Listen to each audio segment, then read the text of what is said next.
Hi, I'm Dr. Olivia Joseph, and today we're going to talk about what is a food sensitivity test. I have seen so many people clinically with food sensitivities. Statistically, a lot of people have them. They're hitting younger and younger demographics, and once you have one food sensitivity, you're more likely to develop others. Why is that? Part of that is because of the health of our gut and our intestinal environment. And I have so much information out there on gut health, leaky gut, what can predispose you to food sensitivities like bad bug overgrowth, yeast overgrowth, small intestinal bacterial overgrowth. But today we're just here to talk about food sensitivities. So the best food sensitivity test is not necessarily a skin test, because on a skin test, they can only test for certain immunoglobulins. Those are immunoglobulin reactions that happen usually within 3 hours of you eating the food. And just to make sure that you don't go into anaphylactic shock, they can only test a certain amount of foods at once. So I much prefer to do blood testing, and you need to do blood testing on multiple types of antibodies, particularly looking at IgG antibodies, because these are delayed reactions to food. Some people can have a delayed response to a food 24, 48, even 72 hours after they ingested it.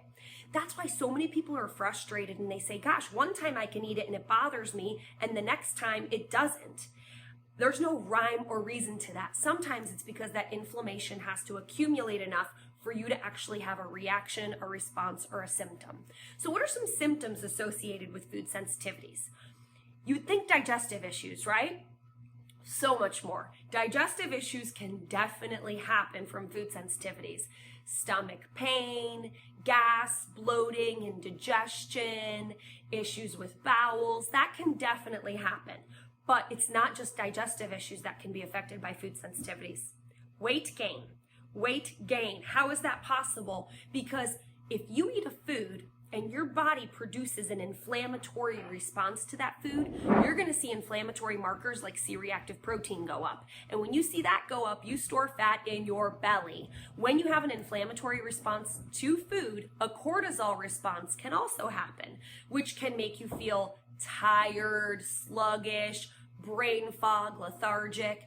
I see many people with skin issues have issues with food sensitivities. And it's not always to the most obvious foods. We know gluten and dairy are the most common allergens, but there are so many others. We have things like corn, peanuts, almonds, eggs, beef, garlic, pineapple, green beans.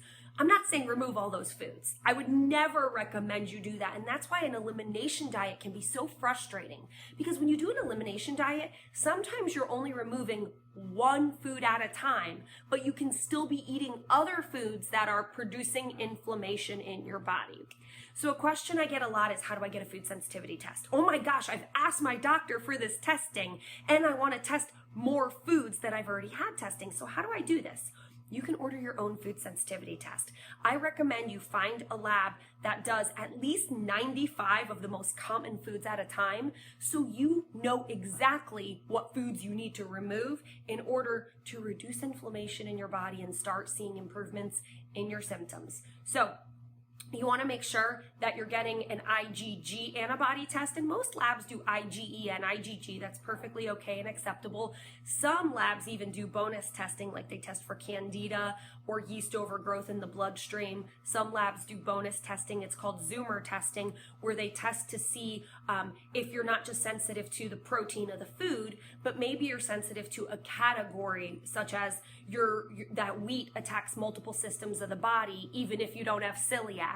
Or maybe you're sensitive to things like lectins, things of that nature. So there's a lot of really cool labs out there, but you can access your own food sensitivity test.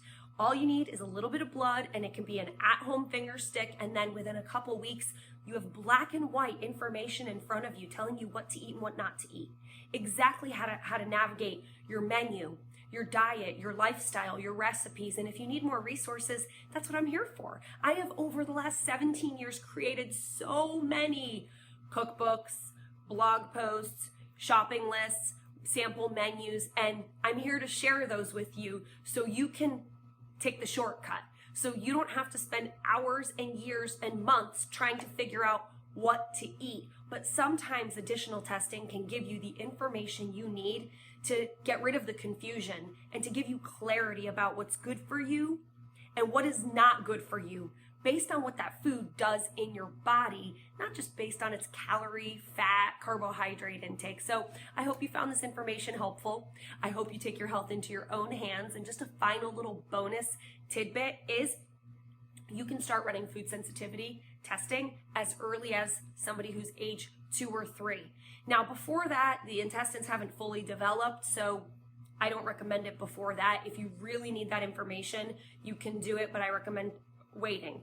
Another thing is sometimes your food sensitivities can change, and sometimes you do have to repeat that testing, not right away, but maybe a few years later, especially if you have digestive issues or leaky gut or autoimmune disease. Sometimes your immune system is shifting or your gut health is shifting, which is affecting how you react to certain foods in your diet. So I love providing this information from you. I've been teaching on food as medicine, gut health, and food sensitivities for 17 years now, and I never get tired of talking about it. So thank you so much for listening.